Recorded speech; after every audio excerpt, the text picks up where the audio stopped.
If London is the heart that makes the world turn round, then the River Thames is its main artery. Its pulse beats to the rhythm of the comings and the goings of 1,000 goods and wares every second of every day. Indigo-stained hands tote sacks of flour that cake them white. Faces browned by tobacco, shoulders blooded by the meat slaughtered to feed 1 million hungry mouths. The world belongs to Great Britain, and London is its hungriest belly. In Assassin's Creed Syndicate, we at Ubisoft Singapore faithfully recreated the River Thames to bring players this iconic landmark during the Industrial Revolution.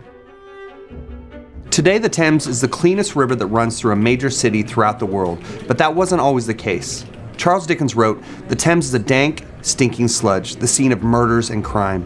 And that's exactly what we wanted to bring to life in our Victoria-era Thames.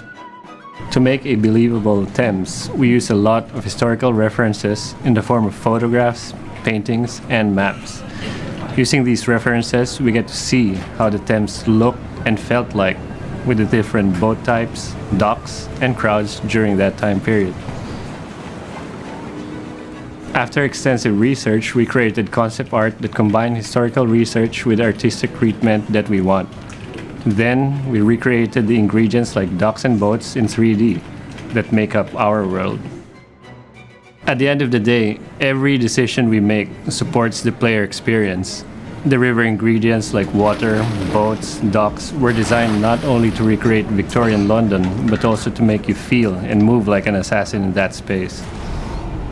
Wind and sails had made the empire, but steam and coal now ran her industries.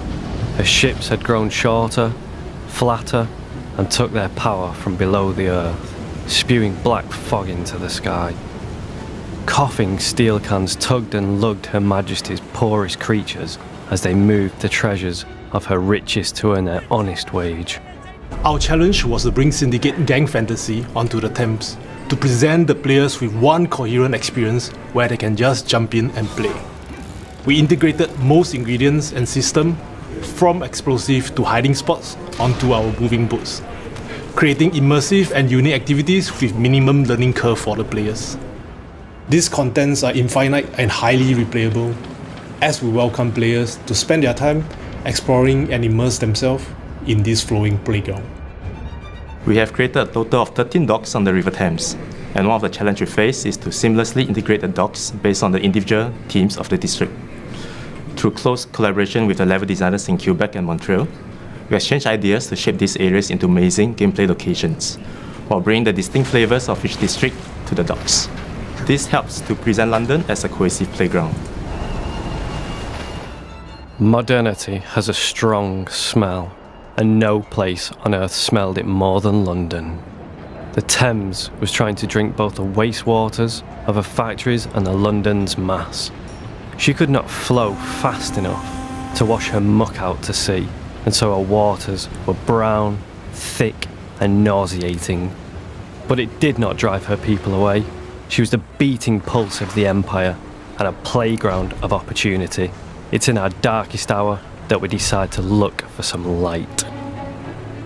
While it's true that tens of thousands of people died from cholera and other diseases at the time, that's not all the River Thames was known for during this period.